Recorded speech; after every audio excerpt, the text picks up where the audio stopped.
माओवादी केन्द्र मात्रै हो, अरू माओवादीको अर्थ छैन भन्ने यो पटकदेखि प्रमाणित भयो। कुरा भन्नु हो, किरण माओवादी काम छैन, अब विप्लव माओवादी पनि अब अर्थ छैन। कुरा गर्नु, बाबुराम त माओवादी नै होइनन्, अब तिनको त हिसाबै भयो। त्यसकारण माओवादी भनेको एउटै मात्रै भन्ने देशमा राम्रोसँग अहिले आएर फेरि 10 वर्षपछि स्थापित भएको छ। एउटै माओवादी केन्द्र, एउटै नेतृत्व, प्रचण्डले नेतृत्व गरेको माओवादी केन्द्र, यसलाई विजय गराउन अगाडि बढ। प्रतिक्रियावादीहरू, बुर्जुवाहरू र दलालहरू निकै अत्तालिएका छन् र हामीमाथि भए नभएका आरोप लगाएर जनतालाई भ्रमित पार्ने षड्यन्त्र गरिएको छ। म बडो प्रष्टसँग भन्न चाहन्छु, अहिले यही 5 दलीय गठबन्धन यही कायम रहन्छ, यसलाई दायाँ बायाँ गरिँदैन। एकदम प्रष्टसँग यसैलाई लिएर जान जरुरी छ। हिजो मात्रै प्रधानमन्त्री र मेरो बेलुका कुरा भएको थियो र मोटामोटी मङ्सिर 4 गते चुनावको घोषणा हुने सम्भावना प्रबल छ। नेपाली कांग्रेसले महिला, दलित, जनजाति, आदिवासी, मधेसी, मुस्लिमलाई प्रतिनिधित्व गराउँछ या एमाले गराउँछ या अरू पार्टीले गराउँछ भने हामीलाई लाग्छ यो माओवादी नै आइपुग्या हो। कांग्रेसभित्र पनि एमालेभित्र पनि माओवादी नै पसेको हो भन्ने हामीलाई लाग्छ। र जसको कारणले यो परिवर्तन भएको हो त्यसको नेतृत्व नहुँदा देशले चाहिँ दुःख पाउँदो रहेछ, जनताले चाहिँ दुःख पाउँदा रहेछन्, सुशासन हुँदो रहेनछ। यो पुष्टि भइसकेको छ। देशको राजनीतिको मूलधार माओवादी नै हो। आजको देशको राजनीतिको मूल नेतृत्व भनेको पनि माओवादी पार्टी नै, माओवादी केन्द्र नै हो। हामीले पछिल्लोचोटि 12 बुँदे घोषणा सहित एमसीसीको कुरा होस् या एसपीपीलाई हिजो मात्रै परराष्ट्र मन्त्रालयले चिठी लेखेर हामी त्यसमा सहभागी हुँदैनौँ भन्ने ठाउँमा पुर्याउनेमा हामी तालमेल गर्दा पनि हामी पहिलो हुने हो। कम्तीमा पनि लेफ्ट मुभमेन्टको पहिलो हुने पुरै सम्भावना छ। मैले नेपाली कांग्रेसका नेताहरूसँग कुरा गर्दा भनेको छु, सायद पहिलो अहिले तपाईहरु नै हुनुहुन्छ, त्यो देखियो। दोस्रो चाहिँ माओवादी केन्द्र हुने हो। त्यसमा सहयोग गर्ने हो भने सब चीज सहज जान्छ, होइन भने सहज जाँदैन। स्थानीय चुनावको जस्तो हुन दिँदैन यो पटक। मेरो हुन सक्छ यो लास्ट इनिङ होस् र यो लास्ट इनिङ चाहिँ पछिसम्मको सन्ततिलाई सम्झने गरी देशलाई केही चीज दिने सपना मैले राखिरहेको छु।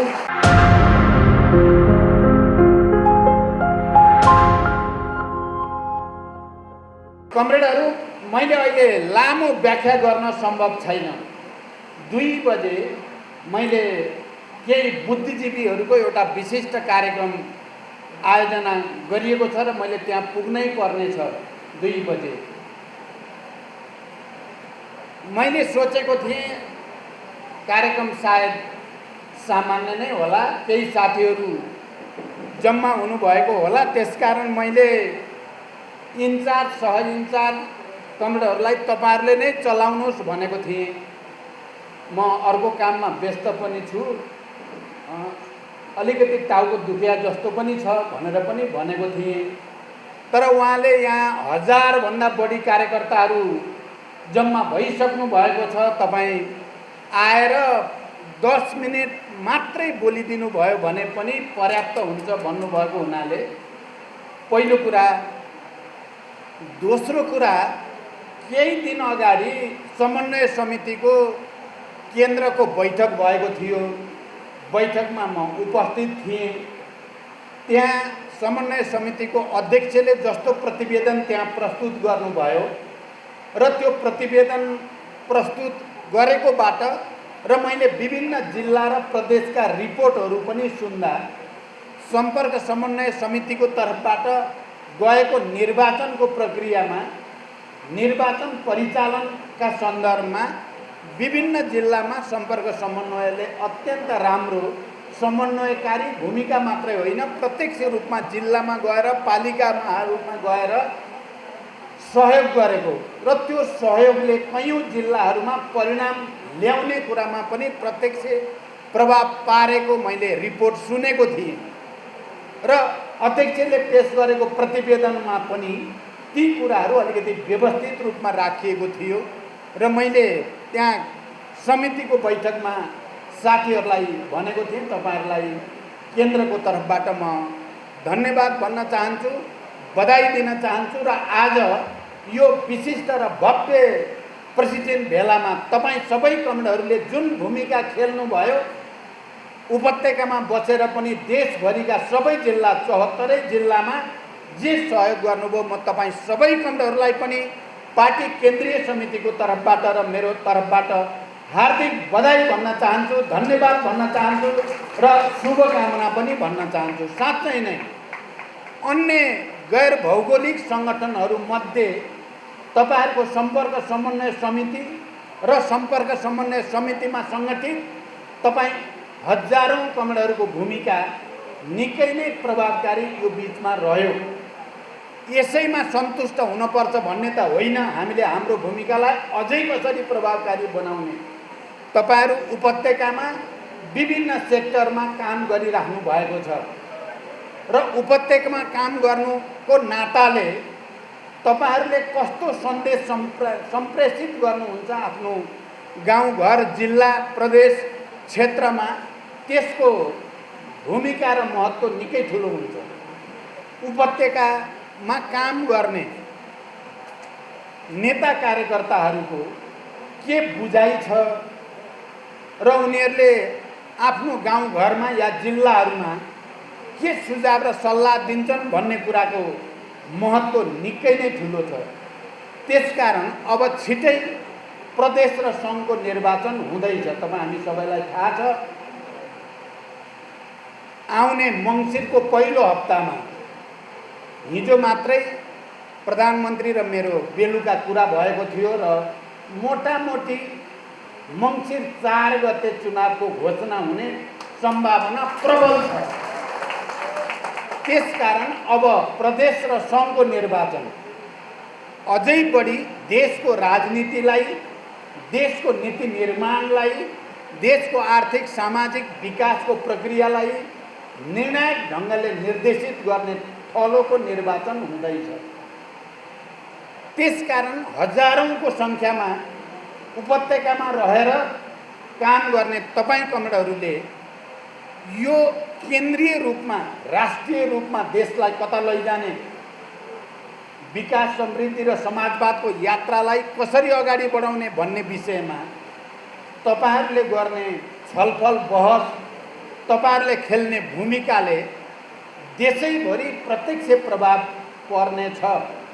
त्यसकारण मेरो पहिलो तपाईहरूलाई निर्देशन छ कि अहिलेको निर्वाचन पनि हाम्रो लागि फगत निर्वाचन मात्रै होइन, यो देशमा ठुलो सङ्घर्ष र बलिदानपछि प्राप्त गरिएको परिवर्तनलाई संस्थागत गर्ने, सुदृढ गर्ने, त्यसमार्फत देशलाई विकास र समृद्धिको, सुशासनको नयाँ युगतिर लैजाने र समाजवादको आधार निर्माण गर्ने एउटा ठुलो लडाइँको मोर्चा हो तपाईँ हाम्रो निम्ति।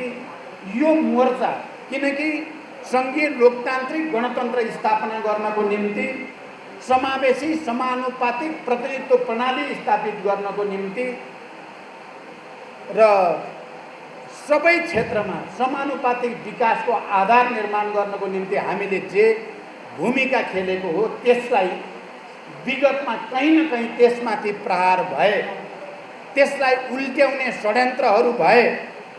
अघि इन्चार्ज र सह इन्चार्ज कमरेडहरूले केही सङ्केत गरि नै सक्नुभयो। प्रतिगमनका षड्यन्त्रहरू भए, संविधान उल्ट्याउने षड्यन्त्रहरू भए, गणतन्त्र उल्ट्याउने षड्यन्त्रहरू भए, ती भइ नै रहेका छन्। त्यसकारण हाम्रो लागि यो निर्वाचन फगत एउटा औपचारिक निर्वाचन हो। एउटा पार्टी या केही पार्टीले चुनाव जित्छन्, केही पार्टीले चुनाव हार्छन् भन्ने मात्रै होइन।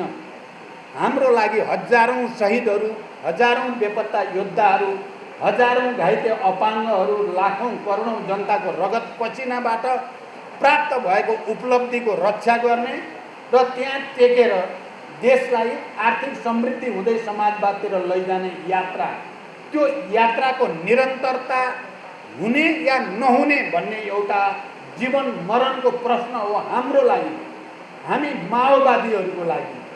त्यसकारण मैले भनेको छु स्थानीय निर्वाचन हुँदा पनि यो हाम्रो लागि निर्वाचन मात्रै होइन, यो एउटा लडाइँको मोर्चा हो र यो मोर्चामा हामीले सफलता हासिल गर्नै पर्छ। किनकि गत साल हामीले सडकमा गएर ठुलो आन्दोलन गर्नुपर्ने बाध्यता आइलाग्यो। हामी चाहन्थ्यौँ नेपालको कम्युनिस्ट आन्दोलनलाई एकताबद्ध गरेर देशमा राजनीतिक स्थायित्व र आर्थिक विकासलाई गति दिन चाहन्थ्यौँ।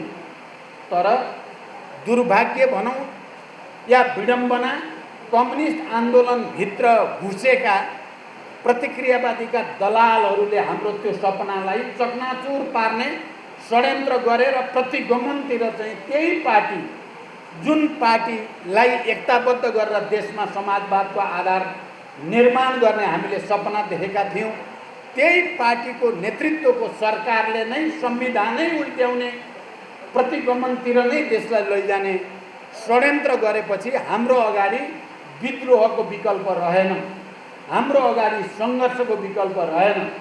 हामीले पार्टीभित्र पनि र पार्टी बाहिर जनताको बिचमा पनि हामीले एउटा नयाँ अपिल, प्रतिगमनका विरुद्ध क्रान्तिको, विद्रोहको, आन्दोलनको एउटा नयाँ अपिल हामीले गऱ्यौँ। देशैभरि सबै परिवर्तनकारी शक्तिहरू, सबै प्रगतिशील शक्तिहरू, त्यसमा पार्टीहरूमध्ये पनि सिधै प्रतिगमनको नेतृत्व गर्ने बाहेक अन्य सबै राजनीतिक दलहरू, नागरिक आन्दोलन, नागरिक समाज, बुद्धिजीवी, पत्रकार, न्याय क्षेत्रका सबै वरिष्ठ व्यक्तित्वहरू सबैको सहयोगमा त्यो प्रतिगमनलाई परास्त गरियो र संविधानको रक्षा, गणतन्त्रको रक्षा र राष्ट्रियताको रक्षाको निम्ति एउटा नयाँ गठबन्धनको आवश्यकता नेपालको इतिहासमा भयो। हामीले त्यो गठबन्धन निर्माण गऱ्यौँ। म अहिले लामो व्याख्या गर्न चाहन्न। धेरै उतार चढाव सहित हामीले प्रतिगमनलाई परास्त गऱ्यौँ। स्थानीय निर्वाचन सकिएपछि तपाईँहरूले कतिको विचार गर्नुभयो? मैले केही सार्वजनिक कार्यक्रमहरूमा, केही मिडियाहरूमा पनि भने निर्वाचन सफलतापूर्वक सम्पन्न भयो। त्यसमा सबैभन्दा बढी खुसी कोही छ भने माओवादी पार्टी, माओवादी केन्द्र र त्यसको नेतृत्व छ। किनकि एक थरी मान्छेले निर्वाचन हुनै नदिने र देशलाई प्रतिक्रान्ति र निरङ्कुशताको भुमरीतिर लैजाने षड्यन्त्र थियो, त्यसलाई परास्त गरेर शान्तिपूर्ण रूपले निर्वाचन सम्पन्न भयो। यस दृष्टिले हेर्दा जसले पार्टीले कुनैले अलि धेरै सिट ल्याए होलान् पालिकामा, कसैको कम होला, तर मैले यो परिवर्तनको नेतृत्व गर्ने पार्टीको अध्यक्षको हैसियतले सबैतिर मैले नै जितेको, माओवादी केन्द्रले नै जितेको जस्तो लाग्दछ भनेर भनेको थिएँ। कमरेडहरू, जब समावेशी समानुपातिक मान्यता, सङ्घीयताको मान्यता हामीले रगत बगाएर निकै ठुलो बलिदानपछि प्राप्त भयो, आजभोलि मैले त्यो पनि भन्ने गर्छु कि नेपाली कङ्ग्रेसले महिला, दलित, जनजाति, आदिवासी, मधेसी, मुस्लिमलाई प्रतिनिधित्व गराउँछ या एमाले गराउँछ या अरू पार्टीले गराउँछ भने हामीलाई लाग्छ यो माओवादी नै आइपुग्या हो। काङ्ग्रेसभित्र पनि, एमालेभित्र पनि माओवादी नै पसेको हो भन्ने हामीलाई लाग्छ। तर एउटा विडम्बना फेरि के हो भने जसको नीति र जसको कारणले यो परिवर्तन भएको हो त्यसको नेतृत्व नहुँदा देशले चाहिँ दुःख पाउँदो रहेछ, जनताले चाहिँ दुःख पाउँदा रहेछन्, सुशासन हुँदो रहेनछ, यो पुष्टि भइसकेको छ। त्यसकारण म तपाईँ उपत्यकामा काम गर्ने हजारौँ सम्पर्क समन्वय समितिका कमरेडहरूलाई म एउटै प्रश्न विशेष रूपले डिबेटमा लैजान अपिल गर्न चाहन्छु। आजको देशको मूल राजनीतिक धार के हो? आजको देशको मूल राजनीतिक धार के हो र यो मूल राजनीतिक धारको नेता को हो, नेतृत्व को हो? यो बहस तपाईहरुले कन्फिडेन्टली, आत्मविश्वासको साथ फेरि एकचोटि देशव्यापी बहस उठाइदिन पर्यो। हामी कोही निराश हुनुपर्ने कुनै कारण छैन। यो परिवर्तन मुख्य रूपमा माओवादी जनयुद्धका कारण मात्रै सम्भव भएको हो। हजारौं शहीदहरूको रगतबाट सम्भव भएको हो। अहिले कतिपय पार्टीहरू विभिन्न कारणले पटक पटक सरकारको नेतृत्वमा पुगे, जुन हिजो गणतन्त्रका विरोधी थिए, सङ्घीयताका विरोधी थिए, अहिले पनि छन्, समावेशी समानुपातिक मान्यताका विरोधी छन्, अहिले पनि छन्। तिनीहरू आजको देशको राजनीतिका मूलधार हुनै सक्दैनन्। देशको राजनीतिको मूलधार माओवादी नै हो। आजको देशको राजनीतिको मूल नेतृत्व भनेको पनि माओवादी पार्टी नै, माओवादी केन्द्र नै हो। यो कुरा तपाईहरुले हरेक टोल टोलमा, घर घरमा, गाउँ गाउँमा, सबैतिर यो बहस उठाउन पर्यो। जबसम्म माओवादी नेतृत्वमा यो परिवर्तन सङ्गठित गर्ने, संस्थागत गर्ने र विकास निर्माणको यात्रा अगाडि बढाउने वातावरण बन्दैन, देशले र जनताले दुःख पाउने भइ नै राख्छ। त्यसकारण यो बहस तपाईहरुले यो पटक उठाउनु नै पर्छ। तपाईहरुले हरेक ठाउँमा, घर घरमा, टोल टोलमा, छिमेकमा, सबैतिर, साथीभाइहरूको बिचमा, आफ्ना नातागोताहरूको बिचमा यो तथ्यलाई बताउनु पर्छ। म तपाईहरुलाई खाली स्मरण मात्रै गराउन चाहन्छु।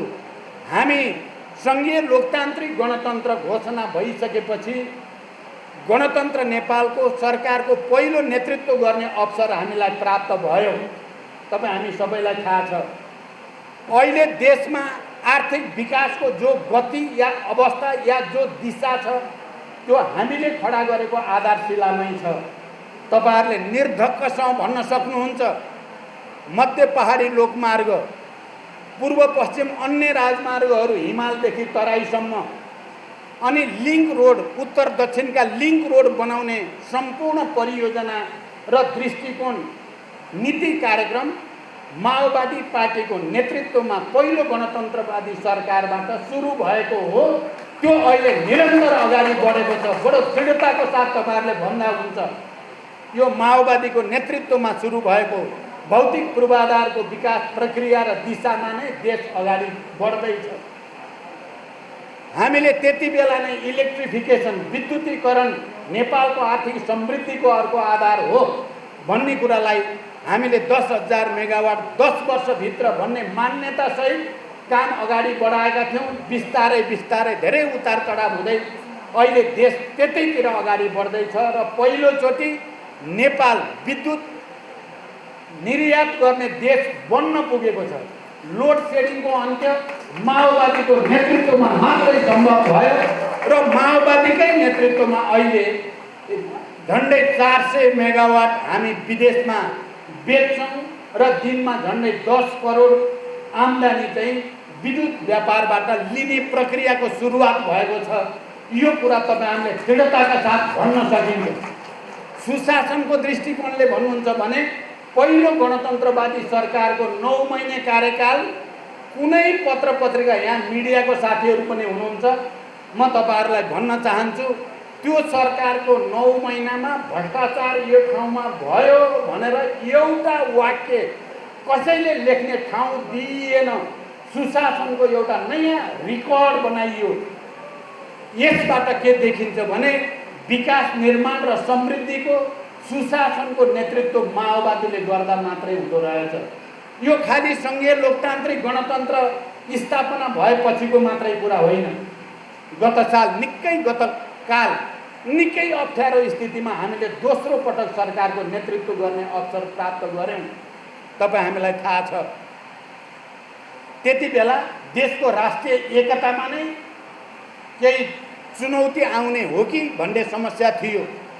देश संविधान त घोषणा गरियो, निर्वाचन हुने हो कि होइन, भए पनि कोही ठाउँमा हुने कोही ठाउँमा नहुने पो हो कि भन्ने एउटा अवस्था थियो र देशभित्र सुशासन होला त भन्ने प्रश्न पनि थियो।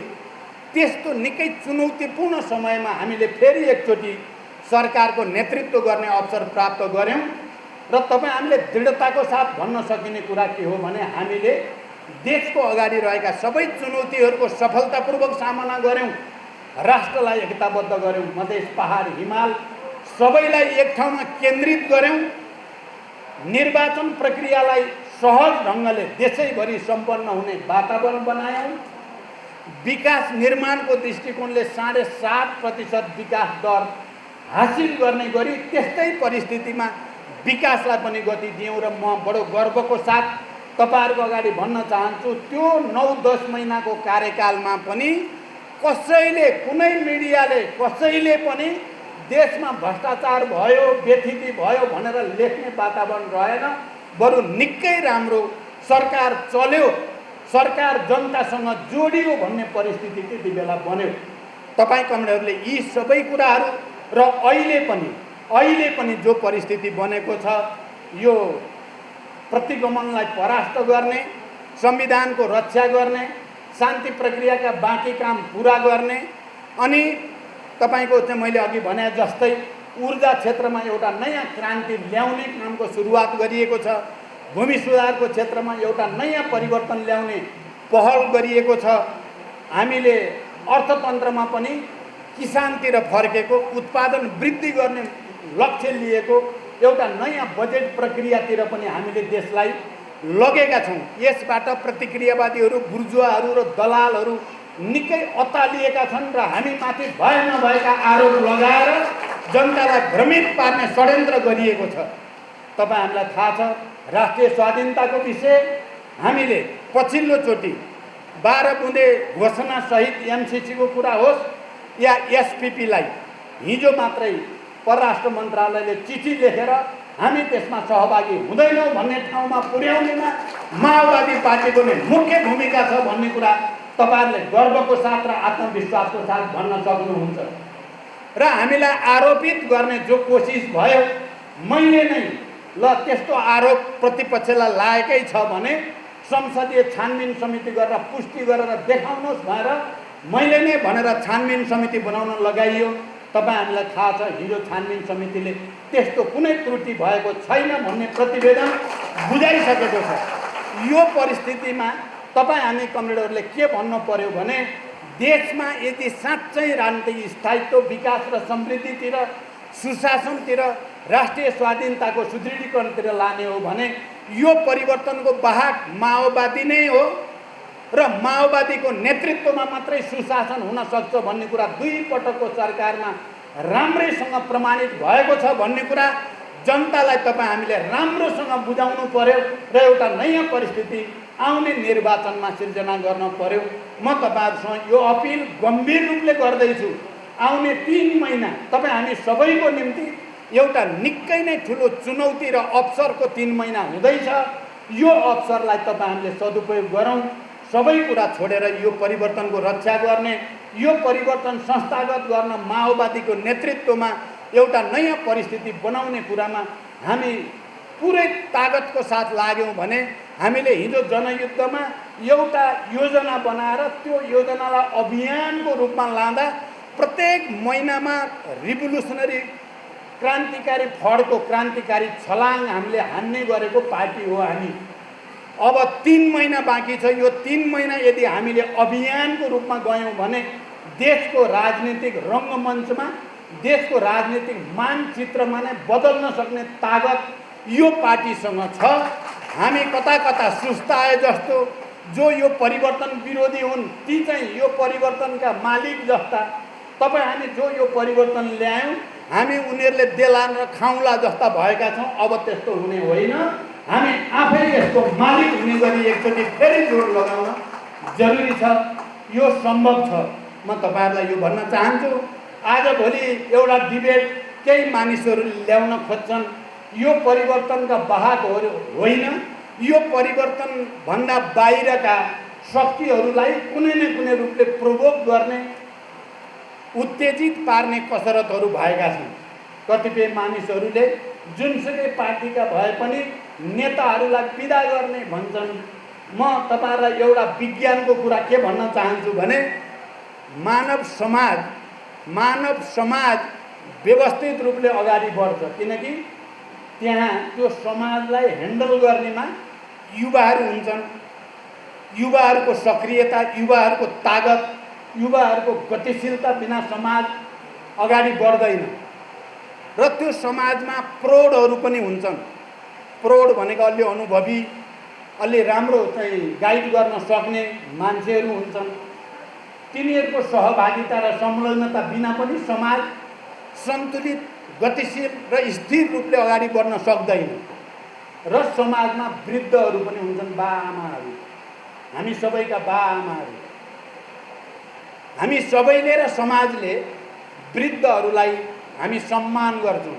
आमा बाहरूलाई हामी उहाँहरूका उपदेशहरू, उहाँहरूका जीवनका भोगाइहरू, उहाँहरूका पीडाहरू हामी सुन्छौँ, उहाँहरूका कथाहरू हामी सुन्छौँ र त्यसबाट शिक्षा लिएर हामी समाजलाई अझ राम्रो बनाउने कोसिस गर्छौँ। तर यहाँ एक थरी मान्छेहरू आजभोलि बुढाहरू चाहिँदैन, प्रौढहरू चाहिँदैन, हामी केटाकेटी मात्रै भए पुग्छ भने जस्तो गरी आउन थालेका छन्। त्यो समाज भत्काउने विचार हो, त्यो समाज बनाउने विचार होइन। समाजको निम्ति युवाहरू पनि चाहिन्छ, प्रौढहरू पनि चाहिन्छ, वृद्ध वृद्धाहरू पनि चाहिन्छ। सबैलाई उचित सम्मान गरेर, उचित समायोजन गरेर मात्रै राजनीति पनि, पार्टी पनि, समाज पनि, राष्ट्र पनि राम्रोसँग अगाडि जाने कुरा हो। युवाहरू चाहिँदैन भन्यो भने पनि समाज रङ्गडो हुन्छ, युवा बिना पनि चल्दै। त्यसकारण यो कुरालाई पनि तपाईहरूले तर्कपूर्ण र तथ्यपूर्ण तरिकाले खण्डन गर्न पर्यो। यो परिवर्तन नरुचाउनेहरू अनेक बहानामा कहिले युवाहरूलाई निषेध गर्न खोजेर, कहिले वृद्धहरूलाई निषेध गर्न खोजेर, कहिले नेताहरूलाई निषेध गर्न खोजेर समाज भत्काउने, परिवर्तन भत्काउने कसरत भएका छन् भन्ने कुरा तपाईहरूले बुझ्नु जरुरी छ। र तपाईँ उपत्यकामा बस्ने तपाईँ सबै कमरेडहरूले यो कुराहरूलाई गम्भीर रूपले विचार गर्नुभयो भने फेरि सबै उस्तै हुन् भन्न खोजिन्छ, यो पनि विज्ञान विरोधी कुरा हो। सबै 60 वर्ष पुगेका सबै उस्तै हुन्छन्, 70 वर्ष पुगेका सबै उस्तै हुन्छन्, सबै पार्टीका नेताहरू सबै उस्तै हुन्छन् त? यो साँचो कुरा हो त? यो विज्ञानसँग मेल खाने कुरा हो त? यो जीवन जगत सम्बन्धी प्रकृतिको नियमसँग मेल खाने कुरा हो त भन्ना बिल्कुल होइन। सबभन्दा ठुलो कुरो विचार हो। हामी कम्युनिस्टहरू खास गरिकन हामी मार्क्सवादीहरू हामी के भन्छौँ त भने 3 in 1 को प्रिन्सिपल नै सबभन्दा सही प्रिन्सिपल हो भन्छौँ। 3 in 1 पार्टीभित्र पनि युवा, प्रौढ र वृद्ध, समाजमा पनि, राज्य सञ्चालनमा पनि यो सन्तुलित वैज्ञानिक विचारलाई प्रहार गर्ने, यसलाई खण्डन गर्ने दुस्साहस जताबाट हुन्छ त्यो समाज भत्काउने, राजनीतिलाई तपाईको अतिवादतिर लैजाने या कहीँ न कहीँ अराजकतातिर लैजाने विचार हो भन्ने कुरा बुझ्न पनि म र त्यसमा बहस गरेर त्यसका प्रवृत्तिलाई परास्त गर्न पनि म अनुरोध गर्न चाहन्छु। मैले धेरैचोटि भन्ने गरेको छु, एउटा फेसन हिजो चीनमा चल्ने गरेको थियो भनेर लुसुन भन्ने एउटा महान साहित्यकारले भन्नुभएको एउटा फेसन, नेतालाई गाली गर्ने फेसन चीनमा धेरै ठाउँमा चल्छ। बेला बेलामा नेताहरूलाई जसले त्यसरी गाली गर्न सक्यो त्यही चाहिँ सही हो के अरे भने जस्तो मान्ने फेसन। अनि चाहिँ लुसुनले के भन्नु भने नेतालाई गाली गर्नुभन्दा पहिला आफ्नै अनुहार राम्रोसँग हेर्न पर्यो। यो नेता कसले तयार पारेको हो भने नेता तयार पार्ने जनता हो, जनता तयार पार्ने नेता होइन। त्यहाँ जनतामा एउटा नयाँ चेतना, वैज्ञानिक चेतना भर्नुको ठाउँमा सही सन्तुलित सामाजिक चेतना अभिवृद्धि गर्न प्रयोग गर्नुको ठाउँमा नेताहरूलाई गाली गरेर समाज भत्काउने संस्कारलाई पनि हामीले तर्कसहित प्रतिवाद गर्नु छ। मैले भन्न खोजेको कुरा सायद कमरेडहरूले बुझ्नुभयो होला, विचार गर्नु होला। यी विषयहरू मैले प्रतीकात्मक रूपमा भन्दै पनि अर्थपूर्ण छन्, गहिरो छन्, रणनैतिक छन् यी विषयहरू। मैले यति भनिसकेपछि अब अन्तिममा हामी अब निर्वाचनमा जाँदैछौँ। मैले अघि भने देशमा प्रतिगमनको खतरा देखा पर्यो। त्यो प्रतिगमनसँग लड्नको निम्ति हामीलाई एउटा संविधानको पक्षधर, गणतन्त्रको पक्षधर गठबन्धनको आवश्यकता पर्यो र यो अहिलेको गठबन्धन त्यही आवश्यकताको जगमा खडा छ। हामी शान्ति प्रक्रिया टुङ्ग्याउनु छ र त्यसलाई टुङ्ग्याउन पनि यो गठबन्धनको महत्त्व र भूमिका छ। हामीले भनेका छौँ, कहिलेकाहीँ पत्र पत्रिका र मिडियामा आउँछ अर्को गठबन्धन बन्न लागेको हो क्या, यो गठबन्धन छोडेर अर्कै पो बन्ने हो कि के हो यो समाजवादी केन्द्र, के हो यो पार्टी एकता संयोजन समिति, के हो यो वामपन्थी गठबन्धन भन्ने कुरा पनि चर्चा हुने गर्छ। म बडो प्रष्टसँग भन्न चाहन्छु, अहिले यही 5 दलीय गठबन्धन यही कायम रहन्छ, यसलाई दायाँ बायाँ गरिँदैन, एकदम प्रष्टसँग यसैलाई लिएर जान जरुरी छ। यो गठबन्धनभित्र हामी 4वटा वामपन्थी पृष्ठभूमिका दलहरू छौँ, 3टा त कम्युनिस्टै छौँ, एउटा समाजवादी भनेर वामपन्थी नै पृष्ठभूमिका 4वटा पार्टी छौँ।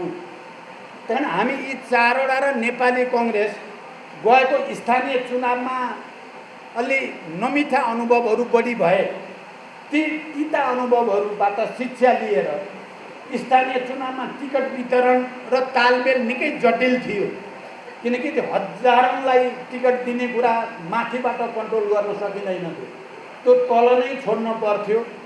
तल छोड्दा विभिन्न पार्टीका अनौठा घटना भएका छन्। टिकट लिएर एउटा दौड्या छ गाडीमा हालेर, पार्टीले एउटालाई निर्णय गरेको छ, अर्को मान्छे गएर दर्ता गरिदिएको छ चाहिँ निर्वाचन आयोगमा आदि इत्यादि। कोहीले मोटरसाइकलबाट टिकट झिकेर लिएर गएर अर्को ठाउँ गएर दिएको छ। यस्ता अनौठा घटना भएका छन्। आफैभित्र पनि थुप्रै घात अन्तर्घातहरू पनि भएका सबै पार्टीका अनुभवहरू छन्। त्यसकारण हामीले अहिले गठबन्धनमा के भनेका छौँ भने यी सबै अनुभवबाट शिक्षा लिएर अहिले त प्रदेश र सङ्घमा त सजिलो छ, किनकि त्यो तल टिकट दिन पर्दैन, माथिबाटै टिकट चाहिँ मान्छे हेरी बाँड्न पाइन्छ। त्यसकारण ती तिता मिठा अनुभवबाट शिक्षा लिएर हामीले गरिन्छ। कम्तीमा यो पटक, अघिल्लो पटक पनि स्थिति के थियो भने हामीले पहिला जितेका पालिकाहरू जसमा हामीले अहिले पनि जित्छौँ भन्ने हाम्रो आकलन थियो, मुख्यतः तराई मधेसका धेरै पालिकाहरू जनमत हेर्दा हाम्रै जनमत देखिन्छ। कार्यकर्ताहरूको पङ्क्ति पनि हाम्रो विशाल नै छ, त्यहाँ जितिन्छ भनेर सहज हेरियो। तर भित्रै पार्टी व्यवस्थित र युनिफाइड नहुँदा हामीले झन्डै देशभरि गरेर 50वटा पालिका हामीले जितेका गुमायौँ। हामीले त्यो 50वटा जितेका हामीले बचाउन सकेको भए अहिले हामी देशको दोस्रो पार्टी हुन्थ्यौँ, लेफ्टको पहिलो पार्टी हुन्थ्यौँ। हाम्रो त्यो आकलन सही साबित हुन्थ्यो। त्यसकारण यो आउने प्रदेश र सङ्घको निर्वाचनमा स्थानीय तहको निर्वाचनको अनुभवलाई समीक्षा गरेर हामी तालमेल गर्दा पनि हामी पहिलो हुने हो, कम्तीमा पनि लेफ्ट मुभमेन्टको पहिलो हुने पुरै सम्भावना छ। मैले नेपाली कङ्ग्रेसका नेताहरूसँग कुरा गर्दा भनेको छु, सायद पहिलो अहिले तपाईँहरू नै हुनुहुन्छ, त्यो देखियो। दोस्रो चाहिँ माओवादी केन्द्र हुने हो, त्यसमा सहयोग गर्ने हो भने सब चिज सहज जान्छ, होइन भने सहज जाँदैन। यसमा हाम्रो कम्तीमा नेतृत्व तहमा राम्रो समझदारी छ। तपाईँहरू ढुक्क हुनुहोस्, गडबड हुन दिँदैन यो पटक, स्थानीय चुनावको जस्तो हुन दिँदैन यो पटक। र त्यसले हामीलाई अगाडि जान धेरै ठुलो मद्दत गर्नेछ।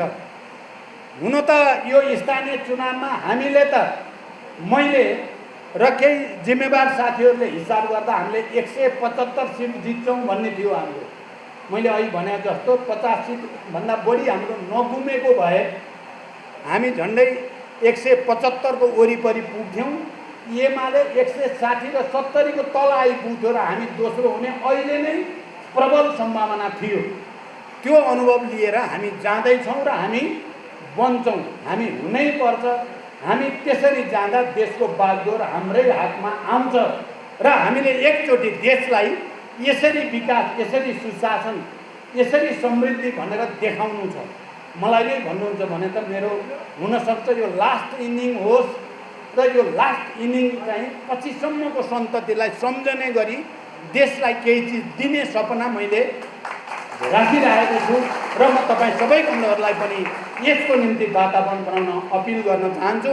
अब जाँदा जाँदै हामीले त त्यति भनेका थियौँ, हाम्रा विरोधीहरूले ठुल्ठुला कतिपय त अन्तर्राष्ट्रिय अनुसन्धानकर्ताहरूले हामीलाई माओवादी अब सिद्धिसकेका छ, बढी आयो भने देशभरि 30वटा पालिकासम्म आउन सक्छ भन्ने डकुमेन्ट बनाएर प्रचार गरेको मैले आफ्नै आँखाले हेरेको छु।